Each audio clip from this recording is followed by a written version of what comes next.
এক ঝড় বাদলের রাতে আদিল ভাইকে যখন প্রথম দেখেছিলাম তখনই তাকে অদ্ভুতভাবে ভালো লেগে গেল আমার। তার ভেজালো মুখশ্রী, চোখের দৃষ্টি লাল আর তীক্ষ্ণ কণ্ঠস্বরে আমি যে কী দেখেছি কখনো জানতে পারিনি। শুধু বুঝেছি তাকে ভালো লেগেছে, ভালোবেসে ফেলেছি হুট করেই। আদিল ভাই আমার বড় ফুপুর ছেলে। সচরাচর ভাইয়ের সাথে সাক্ষাৎ হয় না, তিনি শহুরে মানুষ, শহরেই থাকেন। আমি তখন দশম শ্রেণীর ছাত্রী, বাড়িতে কেউ ছিল না তেমন। প্রকাণ্ড ঝড়ে গ্রামের সমস্ত মানুষ ছিল তটস্থ। বাবা মা দাদুরা গিয়েছিলেন পাশের গ্রামের এক মেয়ের বিয়ের অনুষ্ঠানে। আমাকেও নিয়ে যাওয়ার কথা উঠেছিল, কিন্তু আমার অচেনা কারোর বিয়ে বাড়ি যাওয়াটা পছন্দ না, তাই যাওয়া হয়নি। বাড়িতে যে পুরোপুরি একা ছিলাম এমনটাও নয়, মিনু ছিল। মিনু আমাদের বাড়ির কাজের মেয়ে, ও আমার চেয়ে 2 বছরের ছোট। কথা ছিল সন্ধ্যার আগেই বাড়িতে ফিরবেন মা বাবারা, কিন্তু বিকেলবেলা হঠাৎ প্রকাণ্ড ঝড় শুরু হলো। সেই ঝড়ে মায়েরা আটকে পড়লেন। আমাকে টেলিফোন করে জানানো হলো বিষয়টা। আমি খুব একটা ভীত স্বভাবের মেয়ে নই। আমার দাদু কারাটে একজন শিক্ষক ছিলেন। ছোটবেলা থেকেই আমি সেসব দেখে শিখে বড় হয়েছি। পাখি শিকারের জন্য বন্দুক চালানো শিখেছিলাম বটে, তাই ভয়টা সবসময় একটু কমই থাকে। মাকে টেলিফোনে জানিয়েছিলাম, তোমরা সকালে এসো, আমরা ঠিক আছি, একা একা থাকতে পারবো, সমস্যা হবে না। কিন্তু মা নাছোড়বান্দা, তাকে আশ্বাস দিলেও তিনি মানতে নারাজ। আমাকে তখনই জানিয়েছিলেন, রাত যতই গভীর হোক, জ্বর থামলেই আমরা আসব। আমিও মানলাম, কারণ এইসব ক্ষেত্রে আমি কখনো তর্ক করি না। সবটা ভালোই চলছিল। গ্রামের মানুষজন আমার দাদুকে বিশেষ সম্মান করেন, তার নাম ডাকও আছে বেশ। খুব একটা সমস্যা হলো না তেমন, তবে সময়টা গভীর রাত, বাহিরে প্রকাণ্ড ঝড়ের কবল তখনও থামেনি। সদর কপাটে আঘাত আসলো বেশ কয়েকবার। সে রাতে আমার কক্ষে ঘুমায়নি। আমি আর মেনু ছিলাম ড্রয়িং রুমের সদর কপাটের পাশেই। আমি মানুষটা সাহসী হলেও মিনু ছিল অত্যাধিক ভীতু। সে ভয়ের চোটে টর্চ লাইট থাকা সত্ত্বেও রাতে পুরো ড্রয়িং রুমে মোমবাতি দিয়ে সাজিয়ে ফেললো, আলোকিত করে ফেললো পুরো কক্ষ। গ্রামের বাড়িতে একটু ঝড় আসলেই কারেন্ট চলে যায়, এটা খুব একটা আশ্চর্যজনক ঘটনা নয়। সে রাতেও ছিল না, সে রাতেও ছিল না। গভীর রাতের খটখট করার আওয়াজে মিনুর ঘুম না ভাঙলেও আমার ঘুম ভাঙল। ভয় যে একেবারেই পাইনি এটা বললে ভুল বলা হবে, খানিকটা পেয়েছিলাম। পরে অবশ্য মনে হলো বোধহয় মা এসেছে। তবুও হাতে টর্চ লাইটটা নিয়ে বেশ সাহস নিয়েই আগালাম কপাটের কাছে। দরজা ধাক্কানোর শব্দটা তখনই বেশ জোরালো শোনায়। আমি দরজার সম্মুখে দাঁড়িয়ে শক্ত কণ্ঠেই আওড়ালাম, কে? ওপাশ থেকে একটা গম্ভীর কণ্ঠস্বর ভেসে এলো মুহূর্তেই। তিনি বললেন, আমি আদিল। আদিল। আদিল নামটা শোনা শোনা লাগলেও শুরুতে বুঝতে পারিনি, তাই প্রশ্ন করি, কোন আদিল? তিনি সরাসরি জবাব দেন, আমি রুবিনা বেগমের ছেলে, ঢাকা থেকে এসেছি। এবার যেন চিনে ফেললাম চট করে। আদিল ভাইয়াকে আমি না চিনলেও, না জানলেও, না দেখলেও তাকে আমি জানতাম। খুব একটা না ভেবে হঠাৎ খুলে দিলাম দরজা। জ্বলন্ত টর্চটা তৎক্ষণাৎ ছুঁয়ে ফেলল আদিল ভাইয়ার মুখ। তিনি চমকে উঠলেন, মুখ ঢাকলেন হাত দিয়ে। আমি বিস্মিত বেশে টর্চ ছড়ালাম জলদি। কিছু সময় পরে আদিল ভাই আমার দিকে ঘুরে তাকালেন। প্রথম যে কথাটি তিনি বললেন, কেমন আছো মিলি? তার কেমন আছো কণ্ঠে আর ভেজালো মুখশ্রীতে আমি যেন এক নিমিষে নিস্তব্ধ হয়ে গেলাম। সে কি সাংঘাতিক ভয়ঙ্কর অনুভূতি! যেই আমি একজন কথার পিঠে তর্ক করতে ওস্তাদ, সেই আমি সে রাতে সামান্য কেমন আছো প্রশ্নের উত্তর দিতে হিমশিম খাচ্ছিলাম। কি অদ্ভুত ব্যাপার! আমার হিমশিম খাওয়ার ব্যাপারটা আদিল ভাই খুব একটা পাত্তা দিলেন না। ঢুকে পড়লেন ঘরে, প্রশ্ন করলেন, বাড়িতে কেউ নেই? এবার উত্তর দিতে সক্ষম হলাম। কোনো মতে বললাম, জি না। তিনি পুরো ঘরে চোখ বোলালেন। ড্রয়িং রুমের সমস্ত মেঝে ঘিরে মোম জ্বলছে, আর তার মাঝে সোফার পাশ দিয়ে কাঁথা গায়ে শুয়ে আছে একটি মেয়ে, বোধহয় মিনু। কিছু কিছু মোম অবশ্য নিভতে বসেছে। আদিল মৃদু স্বরে বলল, ভয় লাগছিল বুঝি? ভয়? এটা যে নিতান্ত একটা হাস্যকর প্রশ্ন মিলির জন্য, তবুও সে সংকুচিত কণ্ঠে হুট করে শুধায়। তেমনটাই। আদিল সিঁড়ির দিকে আগায়, স্বাভাবিক প্রশ্ন করে, তুমি কি আমায় চিনেছ মিলি? চিনিনি, তবে একটু আধটু শুনেছি। আদিল কেমন দৃষ্টি নিয়ে যেন তাকায়, বড় অদ্ভুত, বোধহয় বিস্ময়। সে প্রশ্ন করে, শুনেছ? জি। বাহ, সুন্দর বললে তো। চিনিনি, একটু একটু শুনেছি। প্রতি উত্তরে মিলি কি বলবে বুঝতে পারছে না। তার কণ্ঠনালী কেমন যেন আটকে গেছে। আদিলের পিছু পিছু কেমন বোধশূন্য হয়ে সিঁড়ি বেয়ে উপরে উঠতে লাগলো মেয়েটা। আদিল বলল, আমি এর আগেও দুবার এখানে এসেছিলাম, কিন্তু তোমার সঙ্গে দেখা হয়নি। মিলির হঠাৎ কি যেন প্রশ্ন খেলে মাথায়। সে বলে, তাহলে চিনলেন কি করে? যেভাবে তুমি চিনেছ। ও, ছোট্ট পরিসরে জবাব আমার। আদিল ভাই বৃষ্টিতে ভিজে পুরো চিপচিপে অবস্থা হয়েছে। দোতলা ঘরে তার নিজস্ব একটা ঘর আছে, সঙ্গে বাথরুম। শুনেছি আদিল ভাই একা রুমে থাকতে বেশি পছন্দ করেন, তাই দাদাজান তার জন্যে ওই রুমটা বানিয়েছেন, যেটা বেশিরভাগ সময়ই খালি পড়ে থাকে, অথচ 2 সপ্তাহ অন্তর অন্তর পরিষ্কার করা চাই। আদিল ভাই সেদিকে পা বাড়াচ্ছে। আমি বললাম, আপনার জন্য চা বানিয়ে আনি, ভিজেও গেছেন অনেকটা। আপনি ঘরে গিয়ে বসুন, ফ্রেশ হন। আমি বরং রাশেদ ভাইয়ার এক সেট পোশাক আপনার জন্য নিয়ে আসছি। পোশাক লাগবে না, আগের বার যখন এসেছিলাম তখন কিছু পোশাক আলমারিতে রেখে গিয়েছিলাম, তুমি দেখোনি। খুবই অদ্ভুত প্রশ্ন। মিলির বলতে ইচ্ছে করছিল কি করে দেখব। দাদাজান ওই ঘর সবসময় তালা দিয়ে রাখেন। মিলির বলতে হলো না, তার আগে আদিল বলল, ও দেখবে কি করে, নানাজান তো সবসময় ওই ঘর তালা দিয়ে রাখে। তাহলে চা বানিয়ে আনি। তা আনতে পারো, কিন্তু আগে ওই রুমের চাবিটা আনো। কথা বলতে বলতে কখন যে গন্তব্যের রুমটা এসে দাঁড়ালো দুজন, বুঝলো না মিলি। তবে কথা শুনে কিছুটা আটকে পড়েছে। চাবি, সেটা তো দাদাজানের কাছে থাকে, আর দাদাজান এখন বাড়ি নেই। তাহলে এবার কি করবে? মিলি শূন্য চোখে তাকালো, বলল, চাবি তো দাদাজানের কাছে, আপনি বরং রাশেদ ভাইয়ার ঘরেই চলুন। অতঃপর উপায়হীন রাশেদের ঘরেই ঠাঁই হলো আদিলের। বাধ্য হয়ে রাশেদের পোশাকই পরতে হলো তাকে। আদিল অন্যের পোশাক পরতে পারে না, তবুও বাধ্য হয়ে তাকে পরতে হলো। ড্রয়িং রুমের মোমবাতিরা প্রায় সকলেই নিভতে ব্যস্ত। তাদের ভিড়ে মিনু গভীর ঘুমে মগ্ন। আজ তো একটা পুরুষ মানুষ ঘরে ঢুকে পড়লো, অথচ তার হুঁশ হলো না। মিলিয়ে আসার সময় টর্চ লাইটটা আদিলকে দিয়ে এসেছে, যার দরুন নতুন আরেকটা মোম জ্বালাতে হলো। এটাই শেষ মোম, বাকি সব মিনুর জন্য শেষ হয়ে গেছে। মিলি চট করে মোম জ্বালিয়ে রান্নাঘরের দিকে ঢুকলো। আদিল ছেলেটার নিশ্চয় খুব খিদে পেয়েছে। মিলি কি করবে বুঝতে পারছে না। আটা ময়দা মেখে রুটি বানাবে ভাবছে। কি অদ্ভুত ভাবনা, যে মেয়েটা এক গ্লাস পানি উঠিয়ে খেতে চায় না, সেই মেয়েটা নাকি রান্না করার চিন্তা করছে। মিলি খুব একটা রান্না বান্না পারে না। যেগুলো পারে সেগুলো হলো রুটি বানানো, ডিম রান্না আর চা। মোটামুটি ভাতটাও রান্না করতে পারে, কিন্তু এসব কাজ খুব একটা করে না। মাঝে মধ্যে দেখা যায় বছরে 1-2 বার। মিলি গ্যাস জ্বালিয়ে শুরুতে গরম পানি দিল, এরপর আটা বের করে 4টা রুটি বানালো, সঙ্গে একটা ডিমের অমলেট আর 2 কাপ চা, একটা তার নিজের জন্য আরেকটা আদিলের জন্য। পুরো বিষয়টা শেষ করতে তার 20 মিনিট সময় লেগেছে। 2টো চুলা হওয়ায় আরও সুবিধা হয়েছে। অনেকদিন পর রুটি বানালো, কেমন হয়েছে কে জানে। তবে বিচ্ছিরি যে বিষয়টা ঘটলো তা হলো রুটি গোল হয়নি, মানচিত্রের মতো তেরা বেঁকা হয়েছে। এসবে কখনোই মিলির আফসোস ছিল না, কিন্তু আজ বড় আফসোস হচ্ছে। না জানে আদিল ভাই কি বলে। মিলি সিঁড়ি বেয়ে উপরে উঠতেই দেখলো সিঁড়ির গায়ে আদিলের শরীর বেয়ে পড়া পানির ফোঁটাগুলো এখনো বিদ্যমান। তাই সাবধানে উপরে উঠল। সে কেবল মাত্রই খাবার ভর্তি ট্রে নিয়ে রাশেদের ঘরের সামনে আসলো। হঠাৎই কিসের যেন পড়ে যাওয়ার বিকট শব্দ পাওয়া গেল। মিলি আতকে উঠল, থমকে গেল, এগিয়ে গেল দ্রুত। সে রাতে প্রচণ্ড বেগে আদিলে জ্বর আসলো, তাও যে সে জ্বর নয়, হাড় কাঁপানো সাংঘাতিক জ্বর। জ্বরের উত্তাপে সে আচমকা পড়ে গেল নিচে। মিলি যখন খাবার ট্রে নিয়ে ভিতরে ঢোকে, দেখে আদিল পড়ে আছে মেঝেতে। মিলি বেশ হতভম্ব হয়ে এগিয়ে যায় কাছে, ট্রেটা পড়ার টেবিলের উপর রেখে আতঙ্কিত কণ্ঠে বলে, কি হলো আপনার?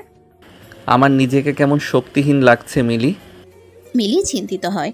হুট করেই হাতের উল্টো পিঠ ছুঁয়ে দেয় আদিলের কপালে। সঙ্গে সঙ্গে সে আরও বিস্মিত হয়, চিন্তিত স্বরে বলে, আপনার তো ভীষণ জ্বর। প্রতি উত্তরে আদিল কিছু বলে না, মেঝেতে লেপ্টে রয়। মিলি তাকে উঠায়, শুয়ে দেয় খাটে। সেই থেকে আদিল শুয়ে আছে, জ্বরের তাপে কাঁপছে ক্রমাগত। আদিলের পরিস্থিতি দেখে মিলির কেন যেন মনে হলো এই লোকটা মোটেও জ্বরের ব্যথা সইতে পারে না। সে পাশ দিয়ে বসে, বোধশূন্য কণ্ঠে বলে, এবার কি করব আমি? আকাশে মেঘ ডাকে, কঠিন বজ্রপাত হয়। বৃষ্টির আজ না থামার এত জেদ ধরল কেন কে জানে। কক্ষে তখন মৃদু আলোতে টর্চ লাইট জ্বলছে। আদিল ক্লান্ত কণ্ঠে বলে। মিলি, জি বলুন। আদিল কিছু বলে, কিন্তু তার কণ্ঠস্বর এত বেশি ধীর ছিল যে মিলি কিছুই শুনতে পায় না। উপায়হীন মিলি নিজের কানটা আদিলের মুখের পাশে রাখে। তখনই শুনতে পায় আদিল বিড়বিড় করে বলছে, আমার একটা মোটা কাঁথা চাই মিলি, তুমি কি জোগাড় করতে পারবে? সঙ্গে সঙ্গে যেন দাঁড়িয়ে পড়ল মিলি। এমন ব্যাককলের মতো কাজ কিভাবে করতে পারে সে? আদিলকে দেখে তার বোধ বুদ্ধি বেড়াতে গেল নাকি? মিলি দ্রুত দ্রুত বলে। আমি এক্ষুনি আনছি। মিলি রাশেদের ঘরে ড্রয়ার খুলল, মোটা একটা কাঁথা বের করে দ্রুত জড়িয়ে দিল গায়ে। থমথমে কণ্ঠে বলল, আমি খুবই দুঃখিত, আমার এই কাজটা নিজে নিজেই করার দরকার ছিল। সে কথার পিঠে কোনরূপ কথা বলল না আদিল। উষ্ণ তাপের কাঁথাটা গায়ে লাগতেই ঝাপটে ধরল দ্রুত। টেবিলে খাবারগুলো দেখা যায়। মিলির এত মন খারাপ হয়, কত কষ্ট করে সে রান্না করলো, অথচ যার জন্য বানালো সেই মানুষটা খেতে পারছে না। আদতেও খাবে কিনা তাও বুঝছে না। সে বোঝে না লোকটা তো কতক্ষণ আগেও ঠিক ছিল, তাহলে আচমকা তবে কি হলো? চায়ের কাপে ধোঁয়া উঠছে, এখনো গরম আছে বেশ। মিলে আদিলের কাছ দিয়ে বিছানায় বসলো, আরও একবার কপালে হাত ছোয়ালো, বেশ গরম। সে নরম কণ্ঠে বলল, খাবারগুলো খাবেন আপনি? আমার মনে হয় আপনি খেয়ে ওষুধ নিলেই সকালের মধ্যে ঠিক হয়ে যাবেন। আদিলের কণ্ঠ শোনা যায় না। লোকটা ঘুমিয়ে পড়লো নাকি? আকাশের আবারও মেঘ ডাকে। এবারের ডাকটা বেশ ভারী ছিল, খানিকটা ভরকেও গিয়েছিল মিলি। সে বিতৃষ্ণা হয়ে আদিলের কাঁধে হাত রাখে, অপ্রস্তুত কণ্ঠে শুধায়। আদিল ভাই। আদিল খানিকটা নড়েচড়ে ওঠে, চোখ খুলে তাকায়। ভীষণ লাল হয়েছে আঁখি দুটো। মিলি খানিকটা ঝুঁকে বলে, খাবারগুলো খেয়ে নেবেন আদিল ভাই। আমার বড্ড কষ্ট হচ্ছে মিলি। বড় অসহায় শোনালো সেই কণ্ঠ। মিলের ভিতরটা কেমন করে যেন উঠল। সে শোধালো, খাবারটা খেয়ে ওষুধটা খেয়ে নিন, দেখবেন কমে যাবে। তুমি সত্যি বলছো? কেমন বাচ্চাদের মতো করে বলল আদিল। মিলি মাথা নাড়ালো, যার অর্থ হুম। আদিল বহু কষ্টে শোয়া থেকে উঠে বসে। আদিলের জ্বর আসলে যে সমস্যাটা বেশি দেখা যায় তা হলো শরীর ব্যথা, শরীরের সমস্ত শক্তি কমে আসা। এতটাই কমে আসা যে নিজে নিজে হেঁটে বাথরুমে পর্যন্ত যেতে পারে না সে। এই কারণে ডাক্তারও দেখানো হয়েছে তাকে। ডাক্তার পই পই করে বলেছেন, কোনোভাবেই বৃষ্টির ফোঁটা গায়ে লাগানো যাবে না, যথাসম্ভব বৃষ্টি এড়িয়ে চলবেন। অথচ আজ আদিল চিপচিপে হয়ে বাড়ি আসলো। আদিল মানুষটা যথেষ্ট ব্যক্তিত্ব সম্পন্ন, বুদ্ধিমান ও শক্তপোক্ত, কিন্তু এই এক জ্বরের কাছে যে সবসময় পরাজিত হিরো। মিলি খাবারের ট্রেটা বিছানায় রাখলো। আদিল দেখলো, স্বল্প আওয়াজে বলল, এত কিছুর কি দরকার ছিল মিলি? আমার কেন যেন মনে হলো আপনার খুব খিদে পেয়েছে, তাই বানালাম। আদিল তাকায়, তার দৃষ্টিতে ঘোর, নিভু নিভু চাহনি। ঠোঁট ফেটে ইতিমধ্যে চামড়া উঠতে শুরু করেছে। কি সাংঘাতিক ব্যাপার, এতটুকু সময়ের মধ্যে এত কিছু কি করে হয়? মিলি শুধু তাকিয়ে আছে বিস্ময় নিয়ে, থমকানো চোখে।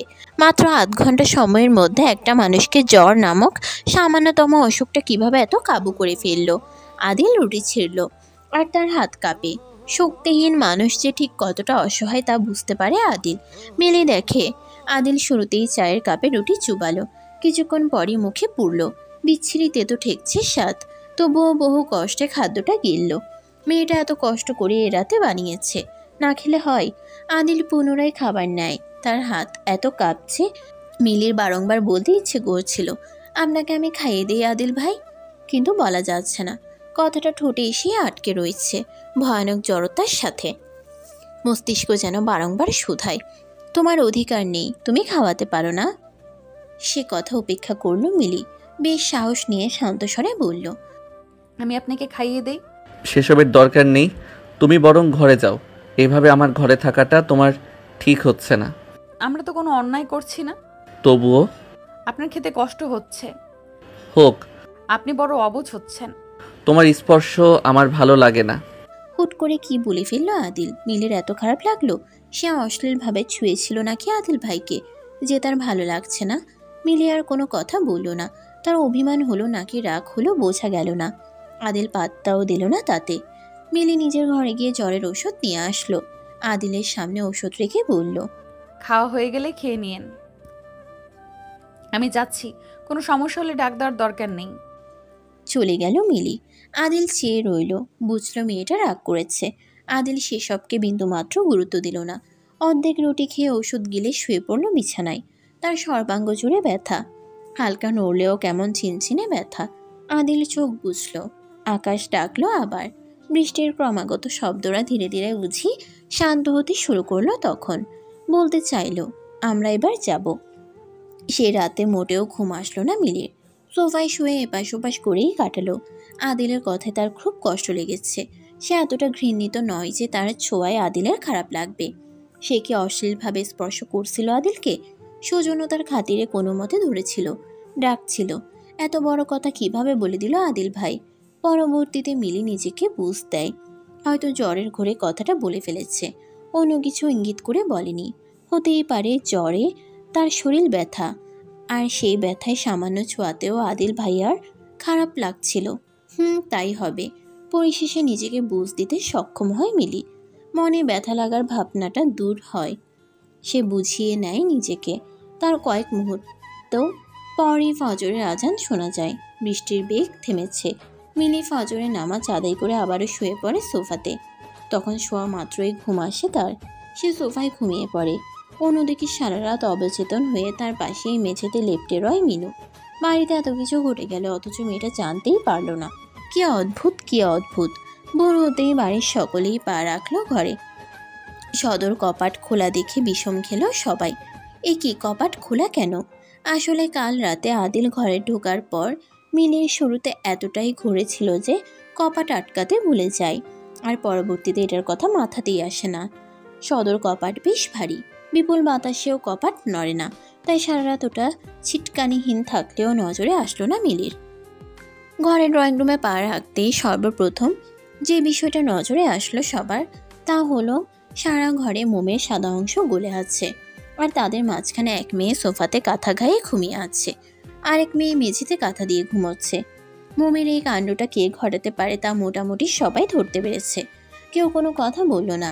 রাশিদ গিয়ে ক্লান্ত হয়ে বসলো সিঙ্গেল সোফায়। মিলিকে ডাকলো। মিলি, এই মিলি, দরজা খুলে এভাবে কেউ ঘুমায়? মিলি নড়ে উঠলেও কথা বলে না। রাশিদ এবার ডাকে মিনুকে। মিনু, এই মিনু, ওঠ। মিনু সঙ্গে সঙ্গে লাফিয়ে ওঠে, থমথমে কণ্ঠে বলল, ভাইজান চা খাইবেন? বেশ বিরক্ত নিয়ে তাকিয়ে আছে রাশিদ মিনুর দিকে। মিনুর একটা সাংঘাতিক রোগ হলো, সে যখন তখন প্রশ্ন করবে, চা খাইবেন? এই বিষয়টা বেশিরভাগ ক্ষেত্রে ঘটে রাশিদের সাথে। সে যতবার মিনুকে ডাকবে ততবারই তার প্রথম প্রশ্ন হবে, ভাইজান চা খাইবেন? রাশিদ বিরক্তির বেশ নিয়ে তাকিয়ে আছে। মিনুর মুখশ্রী জুড়ে ঘুম ঘুম ভাব। সে বসে বসেও ঢুলছে। মিনু কোনো মতে আবার বলল, ভাইজান চা খাইবেন? রাশিদের তীক্ষ্ণ দৃষ্টি। ইচ্ছে করছিল থাপড়ে মিনুর ঘুম ঘুম ভাব ছুটাতে। সে ঝাঁঝালো কণ্ঠে বলল, চোখ খুল মিনু। মিনু সঙ্গে সঙ্গে চোখ খুলে ফেলল। ড্যাব ড্যাব করে তাকিয়ে রইল কিছুক্ষণ। পুরোপুরি হুঁশ ফিরতে এসে চারপাশে তাকালো। তাদের ঘিরে দাঁড়িয়ে আছে বাড়ির সমস্ত লোক। মিলির বাবা মা, চাচা চাচি, তার ছোট ছোট চাচাতো ভাই বোন, দাদাজান রাশিদ ভাই। রাশিদ মিলির আপন ভাই। বাড়ির সমস্ত মানুষের নিকট চোখ বুলিয়ে মিনুর চোখ এসে থামলো রাশিদের সামনে। সে মিনমিন কণ্ঠে বলল, আপনারা চইলা আইছেন ভাইজান? হ্যাঁ, চইল্লা আইছি। দরজা কপাট খুইলা ঘুমাইছস কেন? হ্যাঁ। মিনু অবাক হলো, দরজার পানে তাকালো, বলল, কপাট খুইলা ঘুমান কে? আমি নিজে কপাট আটকায়া ঘুমাইছি। তাহলে কি দরজা বুতে এসে খুলে গিয়েছে? মিনু কি বলবে বুঝতে পারছে না। তখনই ঘুম ভাঙে মিলির। সে বিরক্ত নিয়ে শুধায়, সকাল সকাল কি শুরু করলে ভাইয়া? বাড়ির সকল সদস্যরা গোল হয়ে দাঁড়িয়ে আছে। সকলেই বেশ বিরক্ত। রাশেদ বলল, বাড়ির সদর দরজা খোলা কেন মিলি? মিলি চমকে উঠল। তৎক্ষণাৎ শোয়া থেকে উঠে বসল। বিস্মিত কণ্ঠে বলল, সদর দরজা খোলা মানে? রাশেদ তাকিয়ে আছে বাকি সবাইও। মিনু বলল, আপা আপনারে কন, আমি তখন দরজা আটকাইলাম না। দরজা আটকাই তো মোমবাতি চালাইলাম। রাশেদ মানতে চাইল না। মিনুর সাথে তর্কে নামলো। সে বলল, দরজা যদি আটকায় ঘুমাস তাহলে দরজা খুললো কে? আমি জানি না ভাইজান, তাই আমি দরজা আটকায় ঘুমাইছি। তুই দরজা আটকায় ঘুমাইলে দরজা খুলে রাখছে কে? বুতে? হেই হইব। এদিকে মিলে মনে করার চেষ্টা করছে আদিল ভাই ঘরে ঢোকার পর সে দরজা আটকে ছিল কিনা। অনেক ভেবেও মনে পড়ল না। মনে হয় সেই দরজা আটকাতে ভুলে গিয়েছিল। মিলি মাথায় হাত দিল। সেই মুহূর্তে মিলির দাদু সাজ্জাদ তালুকদার বললেন। থামো সবাই। মিনু আর রাশেদ থামলো। সাজ্জাদ তালুকদার বললেন, সবাই যে যার ঘরে যাও, হয়তো ঝড় তুফানের দরজা ছিটকানি খুলে গিয়েছিল। প্রতি উত্তরে কেউ কিছু বলল না। সবাই যে যার ঘরে চলে গেল। এমনিতেও তারা ভীষণ ক্লান্ত। রাশেদ তবুও মিনুর সাথে ঝগড়া করার প্রস্তুতি নিচ্ছিল। তখনই দাদু বললেন। রাশেদ ঘরে যাও। রাশেদ থেমে গেল। মিনুর দিকে তীক্ষ্ণ দৃষ্টি নিয়ে তাকিয়ে বলল। যাচ্ছি। রাশেদ যেতে নিচ্ছিল। মিলে আটকাতে চাইল তাকে, বলতে নিচ্ছিল ঘরে আদিল ভাই আছে, কিন্তু রাশেদ তাকে পাত্তা দিল না, উল্টো ভাব দেখিয়ে চলে গেল। রাশেদ যেতেই সাজ্জাদ তালুকদারও কিছু সময় দাঁড়িয়ে যেতে নিলেন। তখনই মিলি বলে উঠল। দাদাজান শোনো। সাজ্জাদ তালুকদার দাঁড়িয়ে পড়লেন। মিনু ততক্ষণে বিছানাপত্তর কোনো রকম গুছিয়ে এগিয়ে গেছে রান্নাঘরের দিকে। মিলের খানিকটা জড়তা কাজ করছে। কীভাবে কথাটা বলবে বুঝতে পারছে না। মিলের অস্বস্তির ভাব দেখে সাজ্জাদ তালুকদার নিজেই বললেন। কি হয়েছে দাদি আপা? মিলি নিজের জড়তা কাটালো, বলতে নিল। দাদু কাল রাতে। সে মুহূর্তেই রান্নাঘর থেকে মিনুর চিৎকারের আওয়াজ পাওয়া যায়। সে বলে। ঘরে চোর আইছিল দাদাজান, কে কোথায় আসো? দেখা যাও, ঘরে চোর আইছিল। মিনুর চিৎকার চেঁচামেচি শুনে ঘরের সবাই পুনরায় নেমে এলো নিচে। রাশেদও তার ঘরের কপাট পর্যন্ত এগিয়ে গিয়ে আবারও দৌড়ে এলো নিচে। মিলি আর দাদুও এগিয়ে গেলেন তখন। মিলির মা রোকসানা বেগম বললেন। কি হয়েছে রে? সর্বনাশ হয়ে গেছে চাচি যান, দেখেন রান্নাঘরে চোর কি করছে। সবাই তাকালো রান্নাঘরের দিকে। রান্নাঘরের অবস্থা বড়ই বেহাল। গ্যাসের চুলার আশেপাশে আটা পড়ে আছে, তেলও পড়েছে নিচে। চায়ের চিনি চা সব কিছু এলোমেলোভাবে ছড়িয়ে। মিলি বড় হতাশ হলো। এসব তো তারই কারসাজি। বাকি সবাই কেমন প্রতিক্রিয়া দিবে বুঝতে পারছে না। ঘরের এত সব জায়গা থাকতে চোর কিনা শেষমেশ রান্নাঘরে এসে তোলপাড় করলো। মিলি বলল। মা কোনো চোর টোর নয়, আমি রাতে রান্না করেছিলাম। সঙ্গে সঙ্গে উপস্থিত সবাই হতভম্ব হয়ে একত্রে তাকালো মিলির দিকে। মিলি ভড়কে গেল, বলল। এভাবে তাকানোর কি আছে? আসলে কাল রাতে আদিল ভাই এসেছিলেন, ওনার জন্যই রান্না করেছি। এবার সাজ্জাদ তালুকদার বিস্ময় নিয়ে বললেন। আদিল এসেছে? জি দাদাজান, উনি অনেক রাতে বৃষ্টিতে ভিজে এসেছিলেন। এখন রাশেদ ভাইয়ার ঘরে আছেন, ওনার অনেক জ্বরও এসেছে। চিন্তিত হলেন সাজ্জাদ তালুকদার। তৎক্ষণাৎ ছুটে এলেন রাশেদের ঘরের দিকে। আদিলের বৃষ্টিতে ভিজলে জ্বর আসে, আর তার জ্বরটা যে সাংঘাতিক সে বিষয়ে অবগত সাজ্জাদ তালুকদার। বাকি সবাই বিষয়টাকে সহজভাবে নিলেও বিষয়টা সহজভাবে নিলেন না রোকসানা বেগম। অত রাতে ছেলেটা কেন এলো? তার মধ্যে আবার ফাঁকা বাড়ি। জ্বরে তীব্র ঘোরে এখনও বিছানায় শুয়ে আছে আদিল। তার কপালে ভেজাল কাপড় ঝুলছে। এই কাপড়টা মিলিয়ে দিয়েছিল তাকে। আদিলের কথায় রাগ নিয়ে নিচে আসলেও পরে আবার আসে মিলি। তখনই ভেজালো কাপড় রেখে আসে কপালে। বিছানার পাশের টেবিলটায় মিলির বানানো খাবারগুলো এখনও ঘুমোচ্ছে। শুধু নেই একটা চায়ের কাপ। সাজ্জাদ তালুকদার ঘরে ঢুকলেন, চিন্তিত কণ্ঠে ডাকলেন। আদিল। আদিল খানিকটা নড়ে চড়ে উঠল। সাজ্জাদ তালুকদার আবারও বললেন। আদিল। আদিল চোখের পাতা খোলে। নানাজানকে সামনে দেখে শুধায়। নানাজান। তুমি এখন কেমন আছো? ভালো। নানাজান। তুমি আসবে বলে না তো? আদিল আস্তে ধীরে শোয়া থেকে উঠে বসে। তার শরীর জুড়ে ব্যথা। ততক্ষণে বাড়ির অন্যান্য সদস্যরা, যেমন মিলির বাবা মা, চাচা চাচি, রাশেদ এবং মিলিও এসে দাঁড়িয়েছে কক্ষে। আদিল সবার পানে চোখ বুলালো। ধীর কণ্ঠে সময় নিয়ে বলল। আমি নিজেও জানতাম না আমি এখানে আসব। কাল একটা কাজে সাতক্ষীরা গিয়েছিলাম, ফেরার পথে বাস নষ্ট হলো, তার উপর প্রচণ্ড ঝড় বৃষ্টি, তাই বাধ্য হয়ে এখানে আসলাম। এখানে এসেই জানলাম বাড়িতে তোমরা নেই। সাজ্জাদ তালুকদার সে ব্যাপারে কিছু বললেন না, শুধু জানতে চাইলেন। তোমার শরীর এখন কেমন আছে? ডাক্তার ডাকবো? আদিলের লাল চোখ, ঠোঁটের চামড়া উঠে লাল হয়ে আছে। সে ক্লান্ত কণ্ঠে বলে। সেসবের দরকার নেই, আমাকে ঢাকায় ফিরতে হবে। সে ফিরবে আনে, আগে তুমি রেস্ট করো। আদিল পুনরায় শুয়ে পড়ল। বসে থাকতে কষ্ট হচ্ছে বড়। একে একে সকলেই সাক্ষাৎ করলো আদিলের সাথে। রোকসানা বেগমও বুঝলেন ছেলেটা হঠাৎ কেন এলো। তিনি এগিয়ে গিয়ে কথা বললেন আদিলের সাথে। আদিলও কোনো রকম উত্তর দিল। এইসবের ভিড়ে মিলি শুধু কপাট মুখে হেলান দিয়ে দাঁড়িয়েছিল চুপটি করে, নীরব নিস্তব্ধতার ভিড়ে। সেদিন আদিল ভাই ঢাকা ফিরতে হবে বললেও ফিরতে পারলেন না। তার অসুস্থতা এতটাই তীব্র ছিল যে কেউই তাকে একা ছাড়ার সাহস দেখালো না। সেদিন বিকেলেই বাড়িতে হাজির হলো ফুপু আর ফুপ্পা। তারাও জানতেন না আদিল তার নানা বাড়ি এসেছে। আদিলের শরীরের অবস্থা অবনতিতে থাকায় পরের দিন সকালবেলা ফুপুরা তাকে ঢাকায় নিয়ে গেল। সেদিনের গোটা একটা দিনে আদিলের সাথে মিলির কোনোরূপ কথা হলো না। শুধু যাওয়ার সময় মৃদুস্বরে বলেছিল আদিল, যাচ্ছি মিলি, তুমি ভালো থেকো। ঝড়ের রাতের তেতো মুখের চাটা আমি দীর্ঘদিন মনে রাখবো। সামান্য এই কথাটাই কী ছিল বোঝা গেল না। দশম শ্রেণীর ছাত্রী মিলির মনে সেই কথা দারুণভাবেই প্রভাব ফেলল। ধীরে ধীরে আদিলের প্রতি তার ভালো লাগা বাড়ল। শুরু হলো কিশোরী বয়সের প্রথম প্রেম, প্রথম আবেগ, প্রথম ভালোবাসা। মাঝে বহুদিন তাদের দেখা হলো না। আদিল এরপর আসলো ঝড়ের রাতের ঘটনার ঠিক 4 মাস পর। তাও আচমকা আগমন। তবে সেবার একা আসেনি, সঙ্গে নিয়ে এসেছিল আদিল ভাইয়ার ছোট বোন অহনা। তখন আদিল পুরোপুরি সুস্থ। সেই ঝড়ের অসুখে সে টানা 2 সপ্তাহ অসুস্থ ছিল। মিলির বারে বারে ইচ্ছে করছিল আদিলকে ফোন দিয়ে কথা বলতে, কিন্তু নিরুপায় মিলি কিছুই করতে পারল না। সারাদিন শুধু ভাবলো, শুধুই ভাবলো। পরন্ত বিকেলে ছাদে দাঁড়িয়ে আছে মিলি। ছাদের এক প্রান্ত জুড়ে রয়েছে নানা রঙের গোলাপ গাছ। এর মধ্যে লাল গোলাপটা মিলির খুবই পছন্দ। বর্তমানের তার দৃষ্টি ওই গোলাপের বানেই। তার হৃদয় জুড়ে চলছিল অস্থিরতার রেশ। পূর্বের আকাশটা তখন ঝলমল করে। বাড়িতে আদিলের আগমন বড় উথাল পাথাল শুরু করে দিয়েছে অন্তরে। কি যেন চলছিল ভিতরটায়, বড় অদ্ভুত কিছু, সাংঘাতিক কিছু, যার অস্থিরতার অনুভূতিটা মিলে নিতে পারছিল না। এমন অস্থির মুহূর্তের সময় আদিলের কণ্ঠ শোনা গেল। সে বলল, এখানে একা কি করছো মিলি?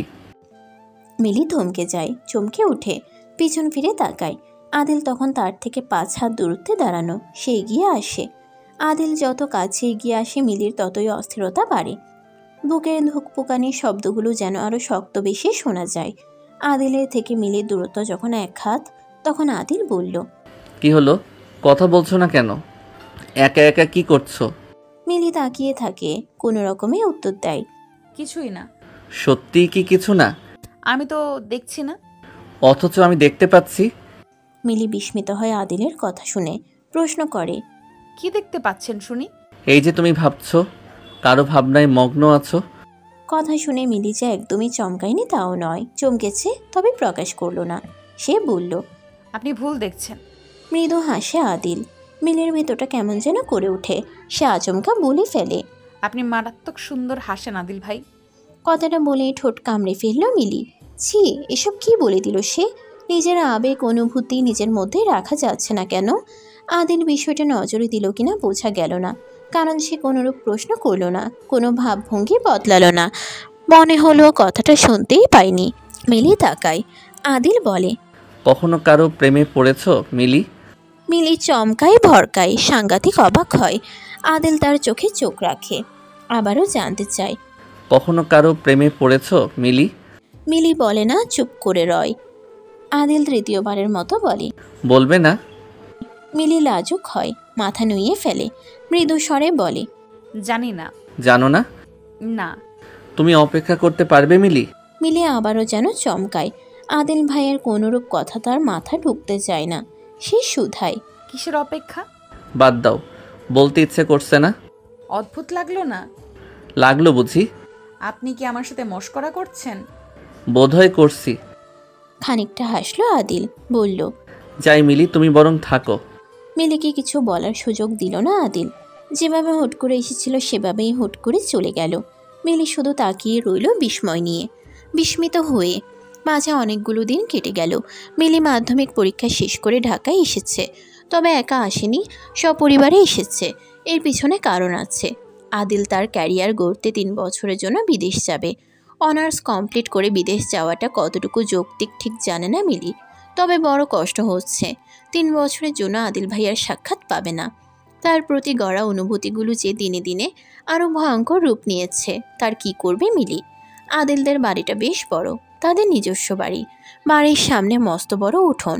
উঠোনের এক প্রান্তে রয়েছে বিশাল একখানা কাঠগোলাপ গাছ। গাছে ফুল ফুটেছে অল্প স্বল্প। মিলি সেই গাছের নিচে উদাস মনে দাঁড়িয়ে আছে। আজ সন্ধ্যায় আদিল চলে যাবে, পাড়ি দিবে বিদেশ বাড়ি। ভাবলেই কেমন দম বন্ধময় অনুভূতি আসে। আবেগে ভরপুর মেয়েটা তখন কাঁদে। চোখ বেয়ে অশ্রু পড়ে। আদিল এসে সামনে দাঁড়ায়, বিস্ময় নিয়ে প্রশ্ন করে। তুমি কাঁদছো কেন মিলি? মিলি চমকে উঠে, তৎক্ষণাৎ চোখের অশ্রু মুছছে, থরথর করে বলে। কাছে না তো, চোখে কি যেন পড়েছে। আদিল চিন্তিত হয়, এগিয়ে আসে, থুতনি ধরে শুধায়। কই দেখি। মিলি কিছু সময়ের জন্য স্তব্ধ হয়, তার চোখ বেয়ে তখনও অশ্রু পড়ে। আদিল বলে। কই চোখে কিছু দেখছি না তো, তাহলে কাঁদছো কেন? মিলি জবাব দেয় না, দু কদম পিছিয়ে যায়। আদিল বলে। তোমার পরীক্ষা কেমন হয়েছে মিলি? ভালো। কেমন ভালো? খুব ভালো। খুব ভালো নাকি ভীষণ ভালো? এই দুটোর মধ্যে পার্থক্য আছে? নেই। তাহলে? বলতে ইচ্ছে করলো। আপনি দেশ ছেড়ে চলে যাচ্ছেন? থাকার মতো কোনো কারণ খুঁজে পাচ্ছি না। ক্যারিয়ার গড়ার এত তাড়া? বউ পালতে হবে না? বুকটা ছ্যাদ করে উঠল মিলির। বউ? আদিল ভাইয়ের বউ? মিলি হঠাৎই ঢুকরে কেঁদে উঠল। আদিল হতভম্ব হয়ে গেল, প্রশ্ন করল। কাঁদছো কেন? আপনি বিয়ে করবেন আদিল ভাই? সবাই তো করে। কাকে করবেন? দেখি কাকে করা যায়। আমায় করবেন? আমার আপনার বউ হতে কোনো আপত্তি নেই। বিস্ময়ের চরম পর্যায়ে চলে গিয়ে মুখ ফসকে কথাগুলো বলে দিল মিলি। আদিল চেয়ে রইল। মিলির হোশ আসতেই থমকে গেল, ভয়ে জমল শরীর। এসব কি বলে দিল, বলা ঠিক হয়নি, একদমই ঠিক হয়নি। মিলি থমথমে কণ্ঠে বলল। আমি আদিল শুনল না, তীক্ষ্ণ এক দৃষ্টি নিক্ষেপ করে সে চলে গেল। আদিলের দৃষ্টি দেখেই মিলি বুঝল তার মন ভেঙেছে, আবেগ ভাঙছে, হৃদয়ে জমা অনুভূতিরা ছিন্ন ভিন্ন হচ্ছে। তার আদিল ভাই তাকে চায় না, তাকে ভালোবাসবে না। সন্ধ্যা হতেই বাড়ির সকলে মিলে প্রস্তুতি নিল এয়ারপোর্টে যাওয়ার উদ্দেশ্যে। মিলি যেতে চাইল না, দুপুর থেকেই তার মন খারাপ। সবাইকে বলল শরীর ভালো নেই, যেতে ইচ্ছে করছে না, কেউ জোরও করলো না। তবে যাবার আগে আদিল একবার ঘরে এলো, কিসের যেন চিঠি হাতে গুজে দিয়ে বলল। আবেগ কমিয়ে ভালো থেকো মেয়ে। মিলি সে কথার বিন্দু পরিমাণ জবাব দিল না। আদিল চলে গেল। বাড়িটা তখন পুরো ফাঁকা। মিলি চিঠি খুলে, যেখানে অল্প কথায় আদিল লিখেছিল। শোনো আবেগী মেয়ে, তুমি যদি আমার অপেক্ষায় দীর্ঘদিন অপেক্ষা করতে পারো, তবে আমি কথা দিচ্ছি অপেক্ষা শেষে আমি তোমাকেই আমার বউ বানাবো। ভালো থেকো মেয়ে, নিজের যত্ন নিও। খবরদার আমার সাথে কোনোরূপ যোগাযোগ করার চেষ্টা করবে না। ইতি, তোমার আদিল। তোমার আদিল। কথাটা বুঝি ভূমিকম্পের মতো কান ভেদ করলো মিলির। সে লাফিয়ে উঠল। মনে হলো তার এয়ারপোর্টে যাওয়া উচিত, কিন্তু পরক্ষণেই বুঝলো বাড়ির সবাই চলে গেছে। কিশোরী মেয়েটা ফাঁকা বাড়িতে চেঁচিয়ে ওঠে, বলে। ভালোবাসি ভালোবাসি ভালোবাসি আদিল ভাই। হঠাৎ মিলির চোখ যায় চিঠির উল্টো দিকে, কিছু একটা লেখা সেখানে। মিলি দেখে আদিল লিখেছে। শোনো আবেগী মেয়ে, আমার মানচিত্রের মতো রুটি একদমই পছন্দ নয়, আমার কিন্তু রুটি গোল চাই। লেখা পড়ে লজ্জায় মিয়ে গেল মিলি। হাসলো, প্রশান্তিকর হাসি, মনে মনে বলল। পরের বার আমার তৈরিকৃত রুটি ঠিক গোল হবে আদিল ভাই। প্লেনে বসা আদিল তখন হঠাৎই হেসে ওঠে। তার মন বলছে মিলি তার চিঠি পড়েছে। চিঠি পড়ে চেঁচিয়ে বলছে ভালোবাসি আদিল ভাই। আদিল ধীর শব্দে বলল, ভালোবাসি মিলি। সময় চলতে থাকে। দেখতে দেখতে কেটে যায় 3 বছর। অপেক্ষা শেষ হয়। মিলির তখন যুবতী বয়স, রান্না বান্না শিখেছে বেশ।